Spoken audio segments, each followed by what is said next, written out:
বন্ধুরা নমস্কার, যতন খোলম খা।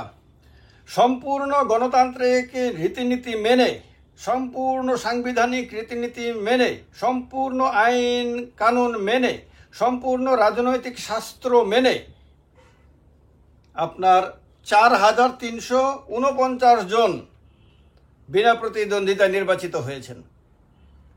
তারা নির্বাচিত হয়েছেন বিনা প্রতিদ্বন্দ্বিতায়। নির্বাচন কমিশনের যে অফিসার ঘোষণা করছিলেন, খুব সুন্দর ভদ্রলোক, দেখতে ভালো এবং সুন্দরভাবেই বলছিলেন, উপস্থাপনাও দারুণ ছিল এবং বুদ্ধিমত্তা সম্পন্ন উপস্থাপনায় তিনি বলছিলেন সিঙ্গেল ক্যান্ডিডেট কোন কোন কেন্দ্রে ছিল। তিনি জানিয়েছেন ৪,৩৪৯টি পঞ্চায়েত আসনে সিঙ্গেল ক্যান্ডিডেট ছিল। তিনি একবারও বলেননি বিনা প্রতিদ্বন্দ্বিতায় বিজেপির প্রার্থীরা নির্বাচিত হয়েছেন। চমৎকার উপস্থাপনা। তিনি জানিয়েছেন সিঙ্গেল ক্যান্ডিডেট ছিল আপনার পঞ্চায়েত সমিতির ৪২৩টি আসনের মধ্যে ১৯০টিতে। অর্থাৎ তিনি একবার বলেননি বিনা প্রতিদ্বন্দ্বিতায় কেউ নির্বাচিত হয়েছে, সিঙ্গেল ক্যান্ডিডেট ছিল। এবং সিঙ্গেল ক্যান্ডিডেট থাকা মানেই ভোটাভুটির আর কোনো সুযোগ নেই, যিনি দাঁড়িয়েছেন তিনিই বিজয়ী, তার মানে বিনা প্রতিদ্বন্দ্বিতায় বিজয়ী হয়েছেন। তিনি জানিয়েছেন জেলা পরিষদের ১১৬টি আসনের মধ্যে ২টি আসনে সিঙ্গেল ক্যান্ডিডেট ছিল, তার মানে বিনা প্রতিদ্বন্দ্বিতায় ২ জন বিজয়ী হয়েছেন। এবার আমরা দেখি যে তাহলে ইলেকশন হবে কয়টিতে। ৬,৩৭০টি আসনের মধ্যে ৪,৩৪৯টি আসনে যদি লড়াই ছাড়াই বিজয়ী হয়ে যায় প্রার্থীরা, তাহলে এগুলিতে আর দরকার নাই। এবার লড়াই হবে আপনার, এগুলিকে বাদ দিয়ে দিন আপনারা। এখন যেগুলোতে ক্যান্ডিডেট দিয়েছে বিরোধীরা, সেগুলিতে লড়াই হবে।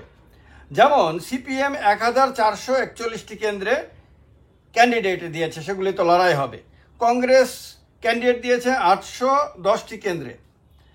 তারপরে আপনার তিপ্রামথাও ২৩১টি পঞ্চায়েত কেন্দ্রে আপনার ক্যান্ডিডেট দিয়েছে। সিপিআইএমএল দিয়েছে, সিপিআই দিয়েছে, ইন্ডিপেন্ডেন্ট দিয়েছে ১৬৭। এটা উল্লেখযোগ্য, কারণ ইন্ডিপেন্ডেন্ট যারা হয়েছেন, নির্দল যারা হয়েছেন, তারা প্রায় সবাই শাসক দলেরই আপনার স্থানীয় নেতা, তারা বিদ্রোহী হয়ে তারা দাঁড়িয়ে গেছেন। এবারে পঞ্চায়েত সমিতিতে বিজেপি ৪৩৩টিতে প্রার্থী দিয়েছে, সিপিআইএম দিয়েছে আপনার ২০৩টিতে, কংগ্রেস দিয়েছে ১১২টিতে, তিপ্রামথা দিয়েছে 15টিতে, সিপিআইএমএল, সিপিআইআই, তারপর ইন্ডিপেন্ডেন্ট এরাও দিয়েছে ৭৮৩ জন ক্যান্ডিডেট। আর পঞ্চায়েতে আছে আপনার ৬,৩৩৭ হলো বিজেপি।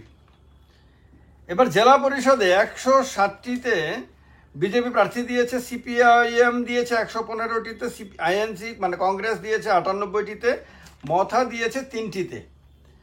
তাছাড়া আমরা বাঙালিও 2টিতে দিয়েছে, সিপিআই, ইন্ডিপেন্ডেন্ট, এগুলি সব দিয়েছে। এবার কথা হলো যে সিঙ্গেল ক্যান্ডিডেটের কথা বলেছে ৪,৩৪৯, পঞ্চায়েত সমিতির ১৯০, জেলা পরিষদের 2। এবার কথা হলো যে যারা সিঙ্গেল ক্যান্ডিডেট ছিলেন বা যারা বিনা প্রতিদ্বন্দ্বিতায় নির্বাচিত হয়েছেন, তারা কি বিনা লড়াইয়ে তারা প্রতিদ্বন্দ্বী বিজয়ী হয়েছেন? একেবারেই না। তারা অত্যন্ত কঠিন লড়াইটা করে তারা বিজয়ী হয়েছেন। যারা বিনা প্রতিদ্বন্দ্বিতায় বিজয়ী হয়েছেন, আমি বলবো তারা সবচেয়ে কঠিন লড়াইটা তারাই করেছেন। কেন? তারা এটা নিশ্চিত করেছেন, বা তাদের দল এটা নিশ্চিত করেছে, বা তাদের সমর্থকরা এটা নিশ্চিত করেছে অত্যন্ত কঠোর হয়ে, যে অন্য কেউ যাতে ক্যান্ডিডেট হতে না পারে, অন্য কেউ যাতে নমিনেশন দিতে না পারে, অন্য কেউ যাতে আপনার নমিনেশন দাখিল করার জন্য ব্লক পর্যন্ত যেতে না পারে। এইটা চারটিখানি ব্যাপার না, এটা কোনো সাধারণ ব্যাপার না। এর জন্য তাদের কঠিন লড়াই করতে হয়েছে, এর জন্য তাদের সামাজিক মানমর্যাদাকে চ্যালেঞ্জের মধ্যে ফেলতে হয়েছে, এর জন্য তারা রাজনৈতিক ভবিষ্যৎকে জুয়ার মধ্যে ফেলেছে, এর জন্য তারা পুলিশ প্রশাসন অনেক কিছুকে ম্যানেজ করেছে, এর জন্য তারা নিজেদের দলকে ম্যানেজ করেছে, এর জন্য তারা সাধারণ মানুষ যাতে ক্ষুব্ধ হয়ে যাতে এর বিরুদ্ধে আন্দোলন করতে না পারে সেটা নিশ্চিত করেছে। অনেক কাজ তাদের করতে হয়েছে বিনা প্রতিদ্বন্দ্বিতায় বিজয়ী হওয়ার জন্য। ফলে আপনারা যদি মনে করেন বিনা প্রতিদ্বন্দ্বিতায় যিনি বিজয়ী হয়ে পঞ্চায়েত সদস্য হবেন অথবা পঞ্চায়েত সমিতির মেম্বার হবেন অথবা জেলা পরিষদ মেম্বার হবেন, তারা এমনি এটা হয়ে যাবেন বা হয়ে গেছেন, এটা ভাবলে কিন্তু আপনারা ভুল ভাববেন। তারা অনেক কঠিন, বরং যারা নির্বাচনে লড়াই করবেন তাদের তুলনায় অনেক বেশি কঠিন লড়াইটা তারা করেছেন। এই কারণে তাদের যদি ফুল দেন, আপনারা বিজয়ীদেরকে যদি ফুলমালা পরান, এদেরকে একটু বেশি পরাতে পারেন, কারণ এটা অনেক কঠিন কাজ তারা করেছেন। এই কাজটা আগে সিপিএমের রাজত্বে আমরা দেখতাম। সিপিএম যখন ত্রিপুরা রাজ্যে সব কিছুর মালিক হয়ে গেছিল, মানে মানুষের অনেকে তো বলে যে রান্নাঘরের পর্যন্ত মালিক সিপিএম নাকি, রান্নাঘরে আজকে কি রান্না করা হবে সেটাও নাকি লোকাল কমিটির নেতারা নাকি অবজার্ভ করতেন। স্বামী স্ত্রীর মধ্যে কোন বাড়িতে কার বিয়ে হবে, কোন বাড়িতে কার যাতে বিয়ে না হয়, সেগুলো নাকি লোকাল কমিটির নেতারাই নাকি ঠিক করে দিতেন।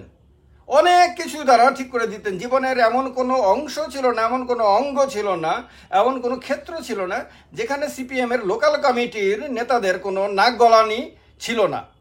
তারা তখন এইরকমটা ভাবতেন যে চিরকাল এইভাবেই যাবে, চিরকাল তারা এভাবে লোকাল কমিটি এলসি মেম্বার যদি হয় তাহলে মানে একজন গেজেটেড অফিসার ইকুয়াল টু একজন এলসি মেম্বার, এরকমভাবে মানুষ বলতো তখন। সরকারি চাকরি করলে যেমন মেয়ের বিয়ে দিতে কোনো মা বাবা চিন্তা করে না, তেমনভাবে এলসি মেম্বার হলে তখন কোনো মেয়ের বিয়ে মানে নিশ্চিত। এলসি মেম্বার মানে কি, কত বড় নেতা, কত বড় ক্ষমতাধর ব্যক্তি। এবং মেয়ের বাবা কোনোদিন ভাবতো না তখন যে এই এলসি মেম্বার কোনোদিন ক্ষমতাহীন হবে, কোনোদিন পথে পথে একা একা ঘুরবে, কোনোদিন সেও অর্থহীন হয়ে যাবে, কোনোদিন তার দল ক্ষমতাহীন হবে, কোনোদিন তাদের হাত থেকে সরকারি ক্ষমতা চলে যাবে। কোনো মেয়ের বাবা হয়তো চিন্তাই না করে পাত্রী দিয়ে দিত। একজন সরকারি কর্মচারীর তুলনায় বেশি গুরুত্বপূর্ণ মনে করতো এই এলসি মেম্বারের। কেন? তার ক্ষমতা দেখা যেত, তার ক্ষমতা মানুষ ফিল করত। এবং এইভাবেই মানে ত্রিপুরা রাজ্যের মানুষ পরিচিত হয়ে গেছিলেন। কিন্তু সেই দিনটা চিরস্থায়ী হয়নি, সেই ক্ষমতাটা তাদের হাতে আর থাকেনি। এখন তাদের অনেকে বিজেপিতে চলে গিয়ে এখন বিজেপিতে ক্ষমতা ভোগ করছেন, কিন্তু নিজের দলে থেকে আর কিন্তু ক্ষমতা ভোগ করতে পারছেন না। তো ইংরেজিতে একটা কথা আছে বা বিজ্ঞানের ভাষা একটা কথা আছে, every action has equal opposite reaction. বাংলাতে বললে প্রত্যেকটা ক্রিয়ার প্রতিক্রিয়া রয়েছে। তো সিপিএমের ক্রিয়ার প্রতিক্রিয়া সিপিএম দেখতে পেয়েছে 2018 পরবর্তী সময়ে। আজকে সিপিএম কত দুর্বল, আজকে সিপিএমের নেতারা কত অসহায়, আজকে তাদের কথা পুলিশ শোনে না, তাদের কথা প্রশাসন শোনে না, তারা আজকে নমিনেশন দিতে পারে না। একটা দিন তাদের বিরুদ্ধে অভিযোগ উঠত যে তারা অন্য কাউকে নমিনেশন দিতে দেবে না, এরকম মানে অভিযোগ দিকে দিকে গ্রামে তো ভীষণ রকমভাবে উঠত। তো আজকে তাদের এই অবস্থা হয়েছে। তাদের থেকে যদি শিক্ষা নিত বিজেপি তাহলে হয়তো এমনটা করতো না। বিজেপি তাদের থেকে শিক্ষা নেয়নি। সিপিএমকে দেখে, সিপিএমের এই পরিণতি দেখে এর থেকে শিক্ষা নেওয়ার পরিবর্তে সিপিএমকে নকল করার রাস্তাতে বিজেপি গেছে। বিজেপি মনে করেছে যে রাস্তায় সিপিএমের পতন হয়েছে সেই রাস্তাতে বিজেপির পতন হলে হয়তো বিজেপির উন্নতি হবে, মানে পতনেই হয়তো উন্নতি দেখেছে। তারা মনে করেছে এগুলি করলে আপনার মানুষ তাদেরকে ধন্য করবে, ফুলমালা দেবে, মনের মধ্যে ঢুকিয়ে সেখানে আদরে যত্নে রাখবে, এইভাবেই চিরকাল বিজেপিও ক্ষমতায় থাকবে। কিন্তু সময় তো কারোর জন্য বসে থাকে না, সময় তো এক জায়গাতে এইভাবে স্থির থাকে না, কোনো দলের জন্য, কোনো ব্যক্তির জন্য, কারোর জন্য থাকে না। তো এই না থাকার কারণেই তো 303 থেকে দিল্লিতে 240-এ নেমেছে। এই না থাকার কারণেই তো ত্রিপুরাতে জোটের কত ছিল আপনার 36 + 8 মানে 28-14, আপনার 44টি আসন ছিল 2018-তে, এইটা নেমে গেছে 33-এ। তো এইভাবে যে পরিবর্তনগুলো হয়, এই পরিবর্তনগুলো দেখে বুদ্ধিমান মানুষ শিক্ষা নেয় আর কি, কিন্তু অতি বুদ্ধিমানরা শিক্ষা নেয় না।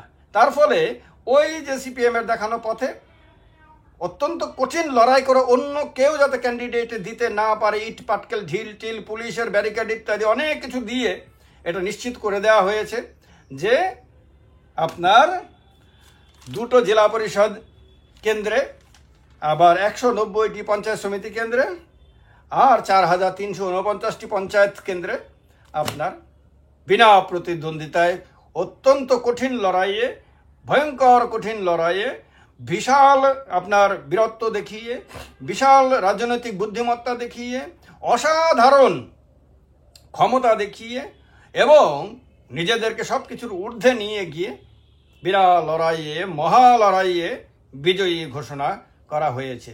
এই সিঙ্গেল ক্যান্ডিডেটের আসনটা কিন্তু ত্রিপুরা রাজ্যে এবারের নির্বাচনের আপনার সবচেয়ে দারুণ বিষয়, সবচেয়ে উপভোগ্য বিষয়, সবচেয়ে শিক্ষণীয় বিষয়। আবার এটাই বোধহয় আগামী দিনের জন্য অনেক কিছু ইঙ্গিত করে, কারণ অন্যান্য যে দলগুলো তারা কিন্তু এগুলোকেই আপনার সবচেয়ে বেশি অবজার্ভ করছে, এগুলি আবার তারাও নোট করছে। অতীতে যেমন সিপিএমের কাজকর্ম দেখে আপনার বিজেপির লোকরা, কংগ্রেসের লোকরা নোট করত, ঠিক তেমনি কিন্তু আবার আজকের দিনে যেগুলো ঘটছে সেগুলি দেখে আবার অন্যরা নোট করছে। জানি না, যাদের বুদ্ধি নিশ্চয়ই তারা অনেক বেশি বুদ্ধিমান, তারা অনেক বেশি জানেন, আর ভবিষ্যৎকেও নিশ্চয়ই তারা অনেক ভালো করে দেখতে পান, তার কারণে হয়তো তারা এগুলি করেন। আপনারা এগুলোকে কি দৃষ্টিতে দেখেন কমেন্ট বক্সে কমেন্ট করে জানাবেন। ভালো লাগলে ভিডিওটি শেয়ার করবেন।